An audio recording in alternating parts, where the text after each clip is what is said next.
In the forgotten town of Aurelia, the sun seemed to struggle to rise each day, as if the very sky felt the weight of the town's grief. That very night was a heavy one. Seraphina was brought into the world alone. She grew and never for once felt the warmth of a mother's love, and her father, he never acknowledged her as his own, leaving her to carry the silence, the loneliness, and the burden of a past she couldn't escape.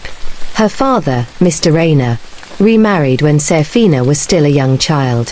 His new wife, Celeste, was harsh and cold-hearted.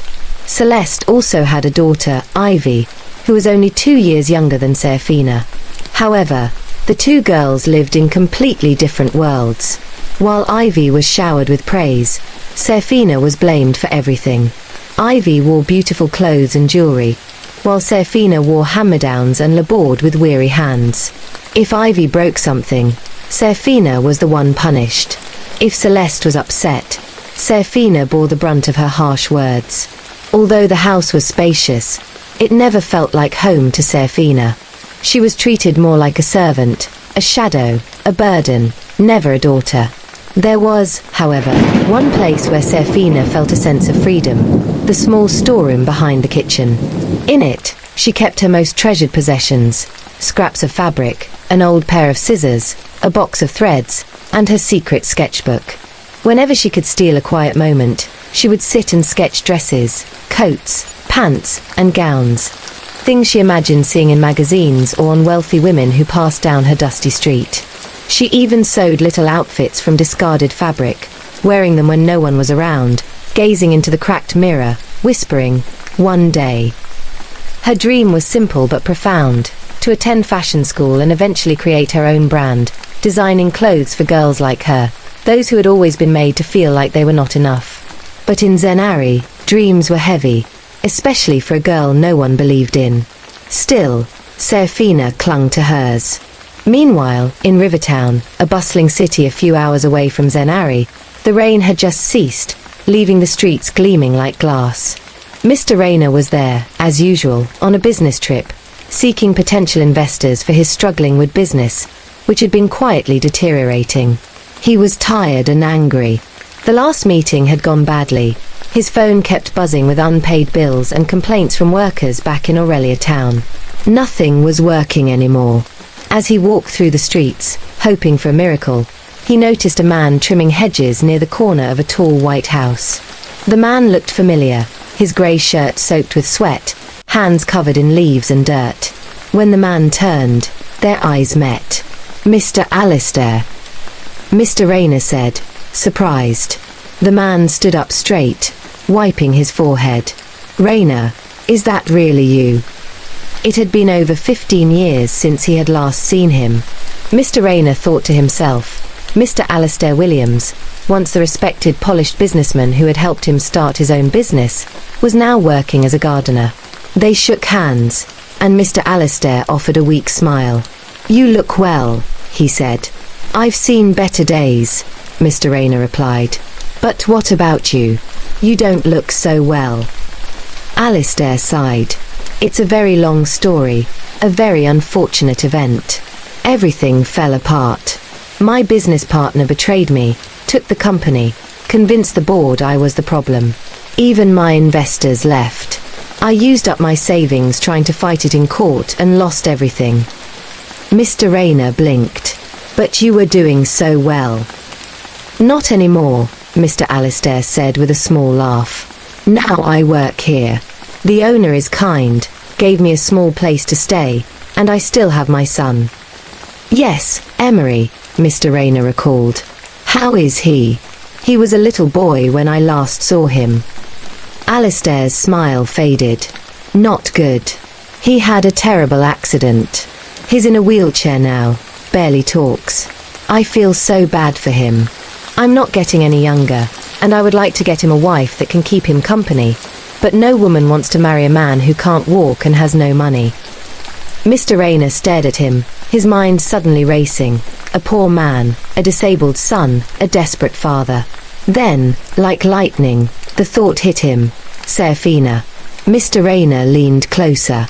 "You know, I might be able to help." Alistair looked up. "You would?" I have a daughter, Mr. Rayner said. She's quiet, strong, and of marriageable age. Maybe she can marry Emery. There was no softness in his voice, no compassion, just a sharp calculation. Alistair hesitated. Are you sure? That's a big thing to offer. Mr. Rayner waved his hand. Don't worry. She is not doing anything now anyway, and it would help you too. In truth, Mr. Rayner didn't care about helping anyone. Not Alistair, not Emery, not even Seraphina. He just saw a chance to finally get rid of the girl he never wanted. One less mouth to feed, one less burden to carry. Alistair nodded slowly.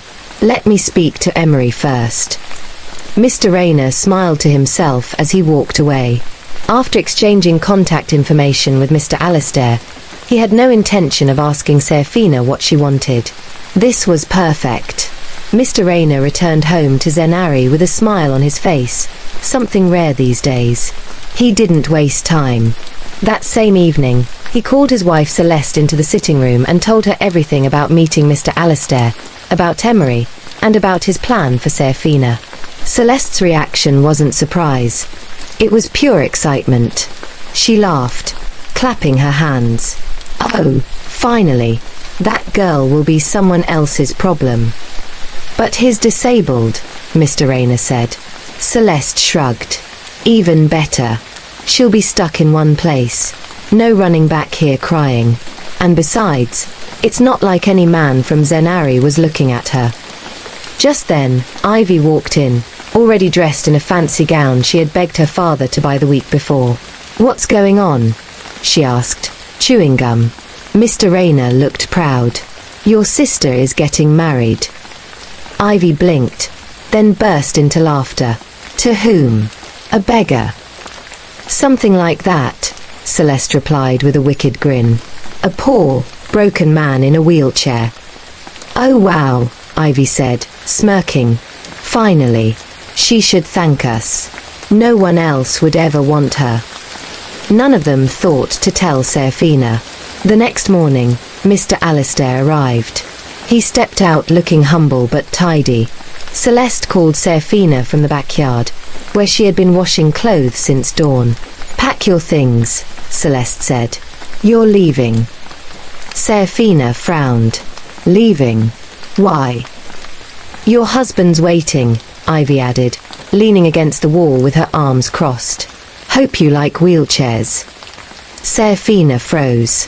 Her hands, wet and wrinkled, dropped the shirt she was holding. What are you talking about? She asked, her voice shaking. Mr. Rayner appeared behind her. I married you off to Mr. John's disabled son, and you're going to Rivertown with him today. Tears filled her eyes immediately. But why? I don't even know the man. To a man who needs a wife.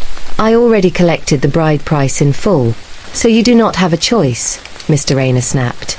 Be grateful you're finally useful. Seraphina looked around. No one was defending her. No one even looked sorry. Her lips trembled. But I have never even met him before. What if he doesn't like me? You don't need to meet him, and he doesn't need to like you, Celeste cut in. Just do as you're told.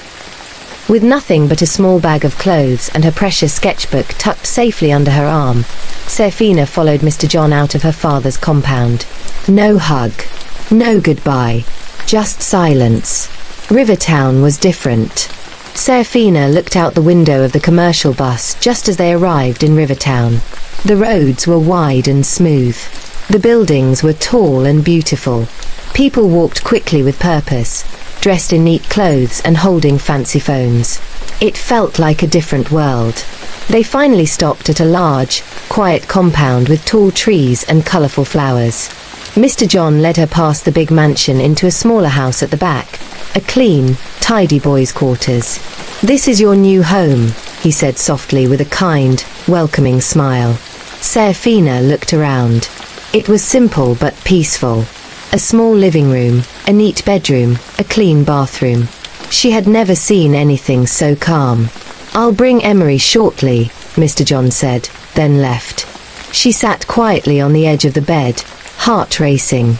Moments later, the door opened. In came a handsome man, wheeled in by Mr. John. His face was sharp. His eyes, quiet but strong. His clothes were plain. His expression unreadable. "This is Emery," Mr. John said. "Your husband." Emery barely looked at her. "Hi," Seraphina said softly. He nodded once and looked away. She stood there, holding her bag, unsure of what to do. The silence was thick. Emery finally spoke. "You don't have to pretend." Seraphina blinked. "Sorry. I know why you're here," he said flatly. "You married me for whatever little money my father has left. Just do your part, and I'll do mine." Seraphina opened her mouth to speak but closed it again. She had been unwanted in one house, and now she had stepped into another. After the awkward silence between Seraphina and Emery, Mr. John cleared his throat gently. He looked at his son with soft, fatherly eyes. "Try to be kind, son," he said. "She didn't choose this either." Emery said nothing. His hands gripped the arms of his wheelchair tightly. Mr. John turned to Seraphina with a tired smile. "I'll leave you two to settle in," he said. "Let me know if you need anything." Then he walked out, closing the door behind him with a quiet click. The first day was the hardest. Emery barely looked at her. He spent most of his time in the corner of the room, reading or staring out the window. If Seraphina spoke, he would nod or give one-word answers. Sometimes he said nothing at all.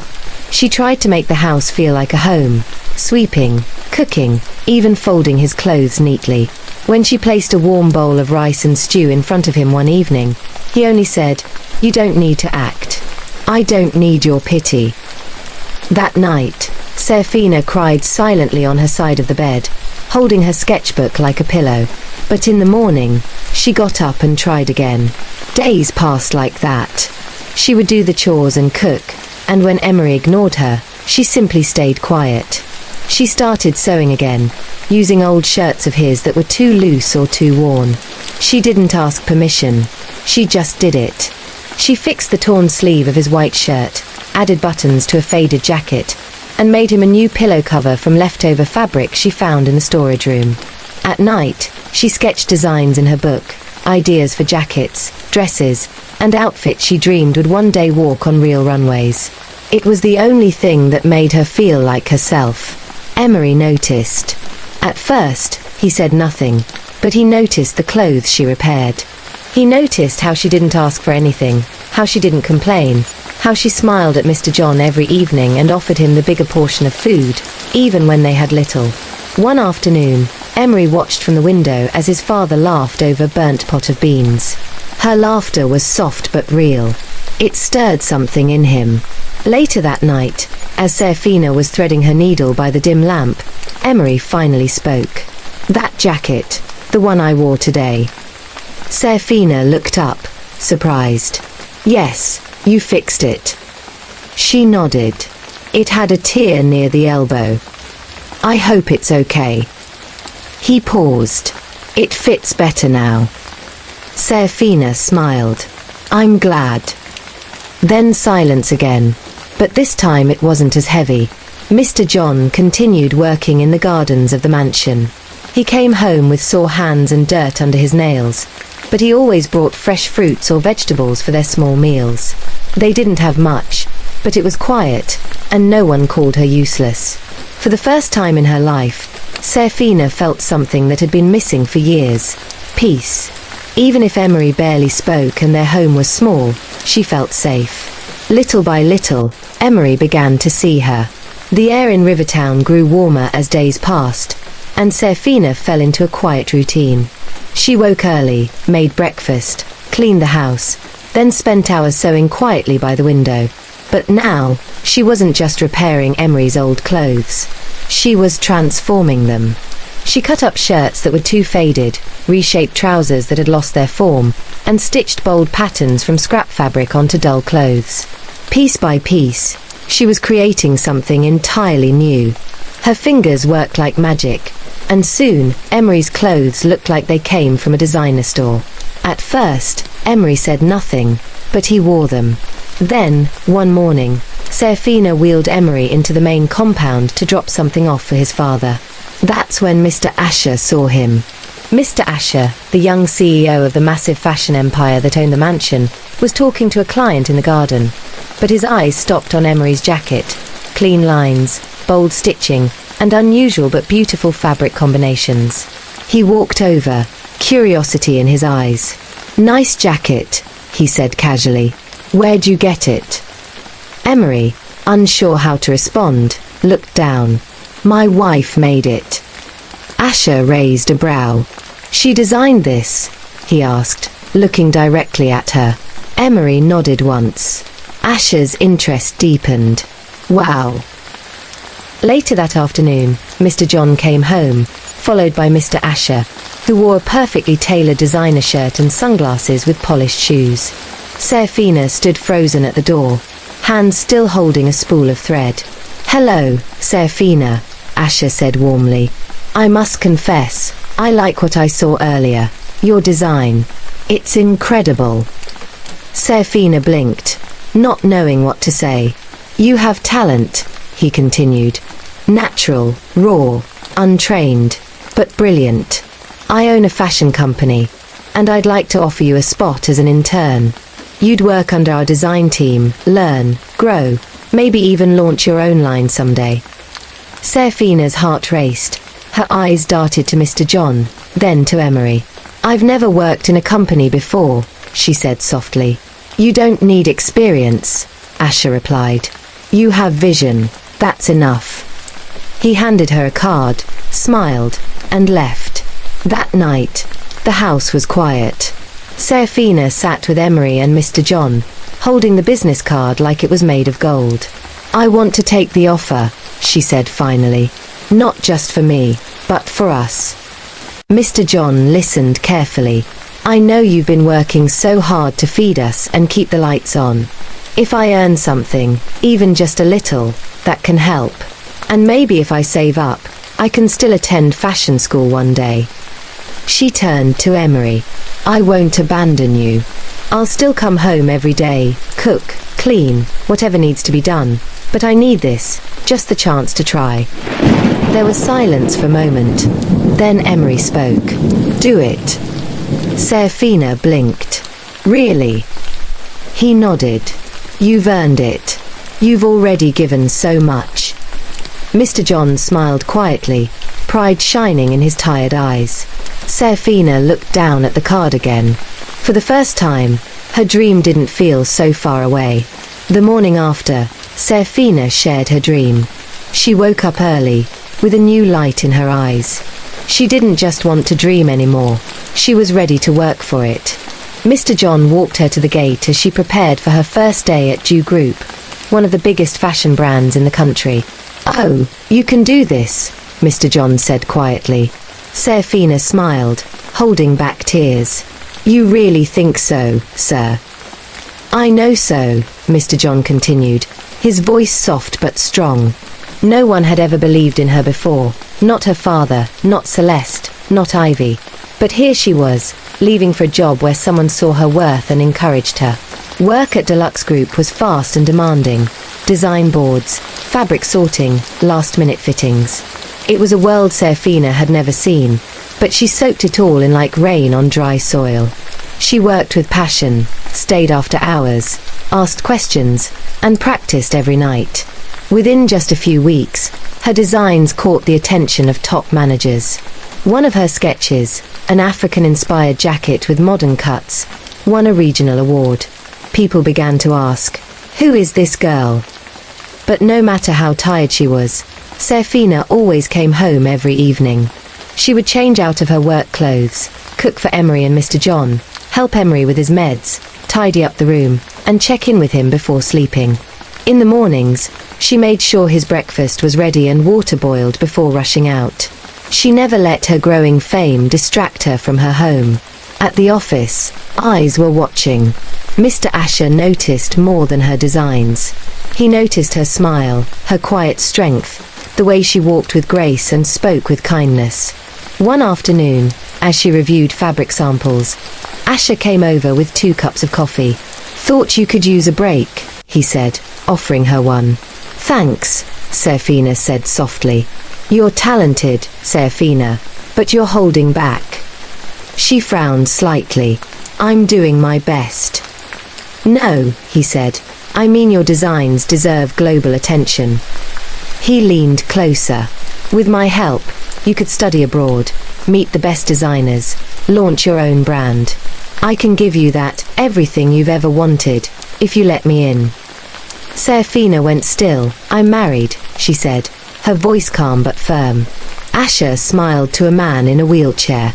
"Come on, Seraphina. You deserve more. You could have the world." Seraphina stood up slowly. "The world means nothing to me if I have to throw away my soul to get it.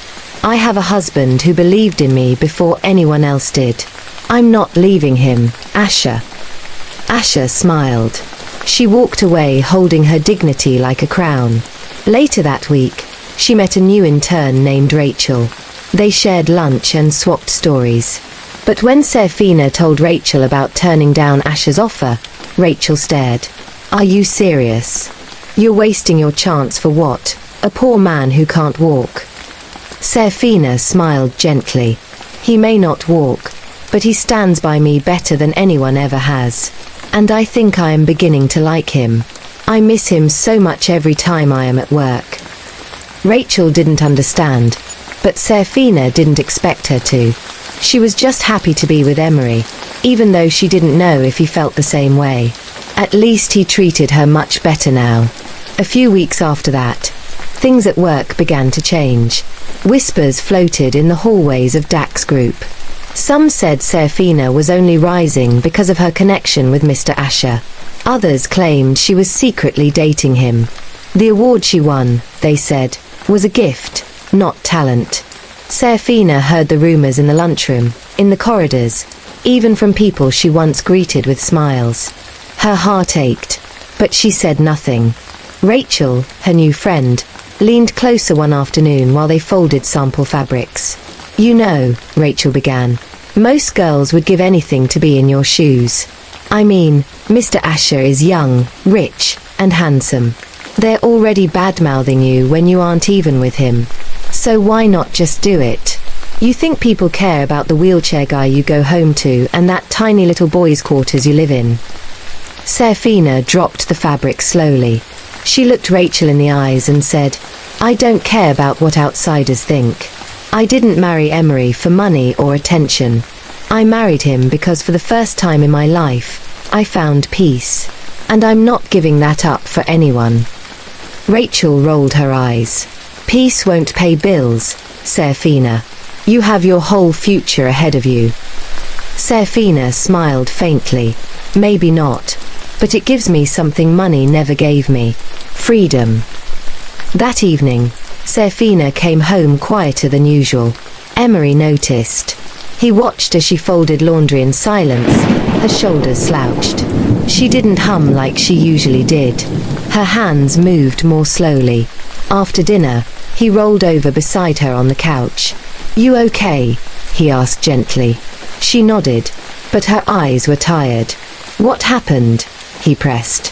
She sighed and looked at him. It's Asher. He's been trying to make me get together with him. And people at work, they're talking.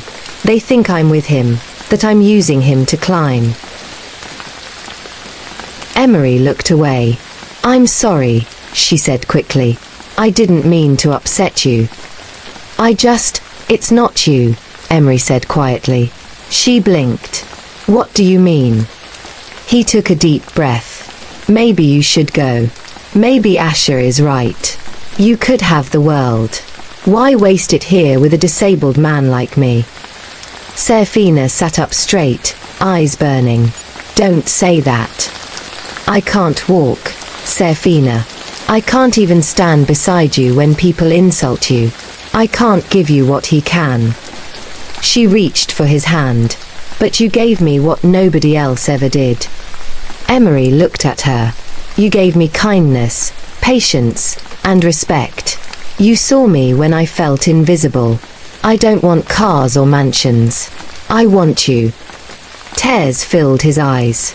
"But I have nothing." "You have everything I ever needed," she whispered.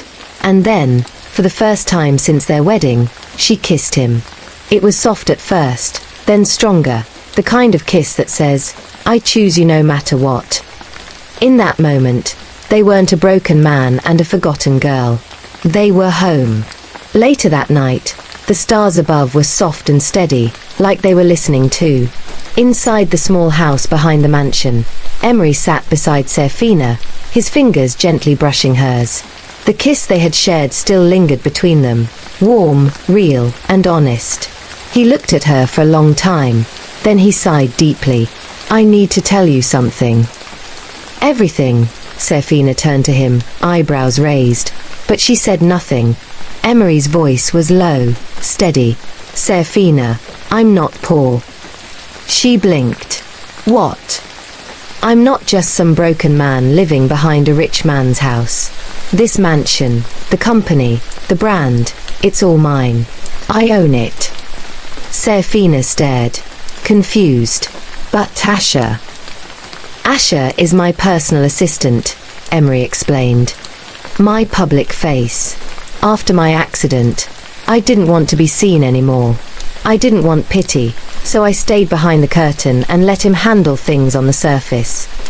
Seraphina's lips parted, speechless. Emery went on. "When my father, Mr. Alistair, told me about you, I didn't want to go through with it. I was angry, tired, and didn't believe anyone could love me for me anymore." He paused, looking into her eyes. "But my father said something," he said. "What if she's different?" "He was only out gardening when he ran into your father, who he let assume things just to see how he would react. To my dad's surprise, he sold you out without hesitation. So we staged everything, the small house, the silence, the low life, even the job offer from Asher. We wanted to see what you would choose, me or the world." Seraphina's heart pounded. You were testing me," she whispered. Emery nodded. "I'm sorry. I hated doing it, but I needed to know if you stayed because you pitied me or because you loved me." He swallowed hard. "And you chose me. You chose me over fame, over money, over everything." Seraphina looked down, her chest tight. "Everything that happened, the clothes, the job, all real?" she asked. He said, "Your talent is real. Your strength, your heart, everything. I just needed to be sure, and now I am." Tears slipped down Seraphina's cheeks. "Why didn't you tell me sooner?" "Because I was scared," Emery admitted. "But now I'm not." He reached out gently, cupping her face. "You made me believe again.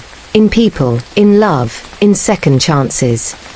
Seraphina looked into his eyes.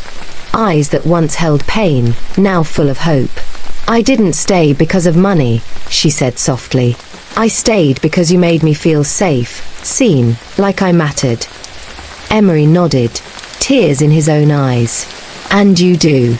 More than anything." The silence that followed Emery's confession was long and heavy. Seraphina sat still, her heart full. She was shocked. Yes, even hurt a little. The truth had shaken everything she thought she knew. But as she looked into Emery's eyes, she didn't see pride or games. She saw fear. She saw regret. But most of all, she saw love. "I won't lie," she whispered. "It hurts that you didn't trust me enough to tell me." Emery lowered his head, ashamed. "But I understand now," she continued softly. "You've been hurt before." "Deeply," he nodded slowly. "I was engaged once before the accident. We had our future planned until the crash. She left within a month, said she couldn't build a life with someone who might never walk again." Seraphina reached out and held his hand. "She didn't love you," she said gently. "Not like I do." Emery looked at her, surprised. "You love me?" he asked, his voice cracking. Seraphina smiled, tears in her eyes. "Yes, I do. With everything in me." He let out a shaky breath, and they held each other tightly. Two people who had known deep pain, now choosing deep healing. The next few weeks were a new beginning. Emery made arrangements for Seraphina to become creative director of one of his growing fashion labels, a brand focused on bold, authentic African designs. Her first day at the company as the real boss brought stares. People who weren't aware of the plan hid in shame at the shallow-mindedness. Rachel approached her and apologized for being such a shallow person, not looking at the big picture. She walked in with her head high. She also enrolled in fashion school. Every day she studied sketches, fabric science, fashion history, and business strategy. Her nights were split between designing, studying, and coming home to care for Emery. But now it was different. They were no longer strangers trapped in silence. They were partners building something real. And she didn't stop there. "Let's try therapy again," Seraphina told Emery one morning. He frowned. "You really think it'll work?" "I believe it can," she said, holding his hand. "But more importantly, you need to believe it too." She wheeled him into sessions, helped with exercises, and clapped the first time he stood for 2 full seconds on his own. She hugged him so tightly that day, he almost fell over, but they just laughed. Mr. John watched everything with quiet amazement. His son, who had once locked himself away in bitterness, was now laughing again, hopeful again. And it was all because of Seraphina. One evening, he pulled her aside, holding her hand. "You've brought life back into my son," he said, his voice trembling. "And for that, I'll never stop thanking you. Your father should be grateful he has a daughter like you." Seraphina smiled. "He brought life back into me too, sir." While Seraphina's world bloomed with light and love, far away in Aurelia town, the shadows were closing in. Mr. Rayner sat alone in his now empty office. The shelves were bare. The phone calls had stopped, not because the bills were paid, but because everyone had given up on him. His final business deal had fallen through. His name, once respected in town, now brought only sighs and warnings. And just like that, everything crumbled. Celeste was the first to act. One morning, Mr. Rayner woke up to find her gone. The wardrobe was empty. The kitchen was bare. She had taken everything valuable, including the last bit of cash they had hidden under the floorboard. Ivy left too. Without a word, without a glance back, they left behind only a note. "We're not staying to suffer. Don't even bother looking for me." Mr. Rayner, once proud, once cruel, now wandered the streets of Zenari with tired steps and a hollow heart. His last hope, his only hope, was the same girl he had once thrown away without blinking, Seraphina. He arrived in Rivertown with nothing but an old bag and worn-out shoes. When he reached the gate of the mansion, the guards didn't recognize him. But when he said Seraphina's name, they let him in. She was at the fashion studio, helping Emery adjust a new custom-designed suit. She hadn't expected a visitor when the door opened and she turned around. Her heart stopped. Her father, weaker, older, defeated. "Seraphina," he said, barely meeting her eyes. "Please." She stood tall, her hand resting on the table, silent. I lost everything," he stammered. "Celeste left. Ivy too. I have no one, nowhere to go." He looked down. "I'm sorry for everything." Seraphina walked over slowly. She looked at him for a long time. This was the man who had thrown her to a stranger like old furniture. The man who had never called her daughter with warmth. The man who never once believed in her. And yet, she didn't hate him. "I forgive you," she said quietly. Mr. Rayner looked up, hope flickering, but she added, her voice stronger now, "You will never hurt me again."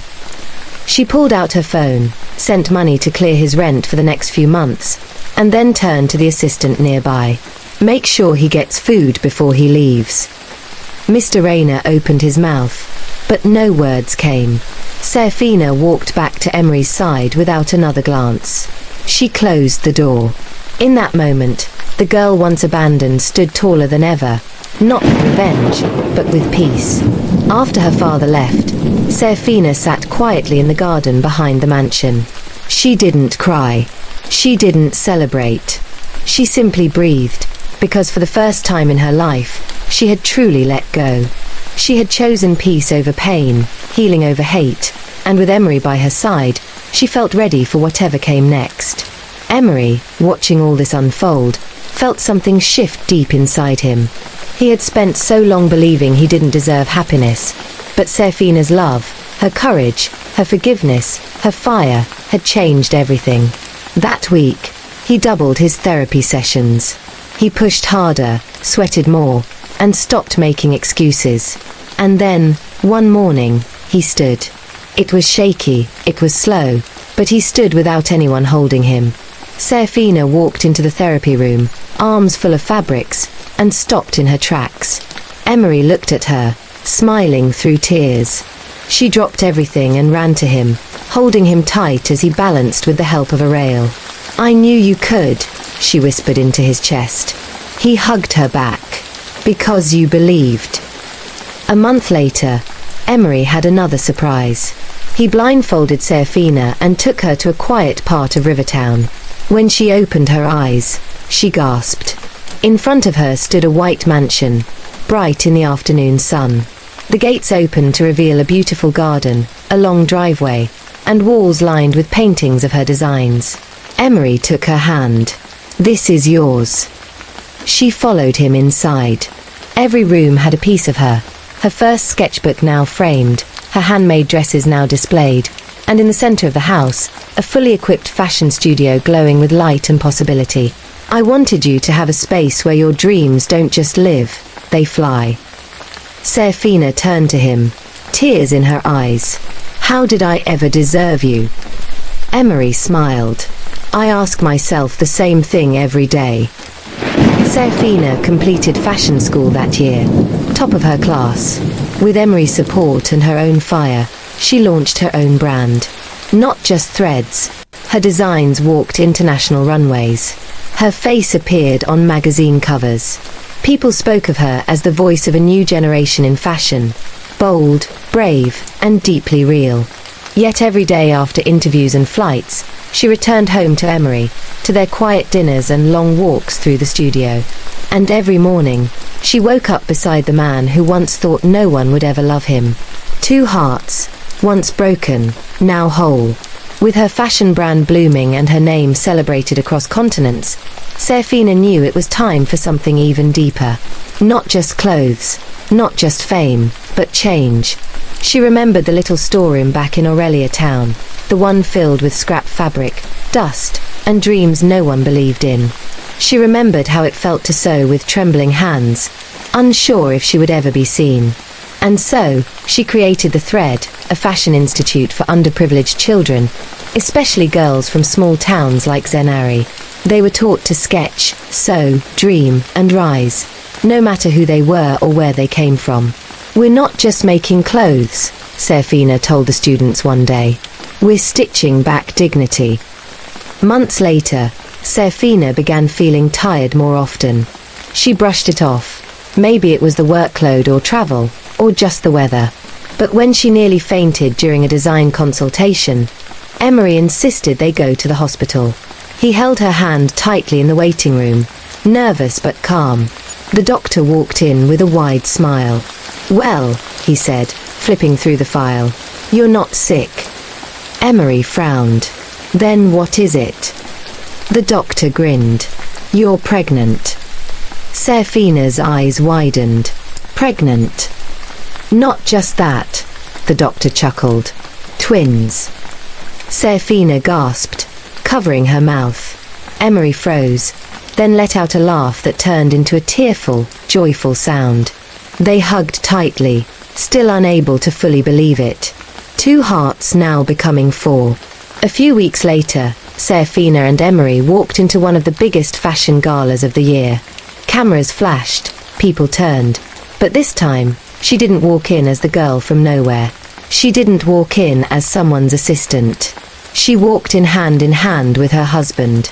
The world saw them now as they truly were, husband and wife, CEO and visionary, two survivors, two builders, two lovers. And as she stepped onto the stage to receive the award for Global Fashion Icon of the Year, Seraphina looked out at the crowd, then down.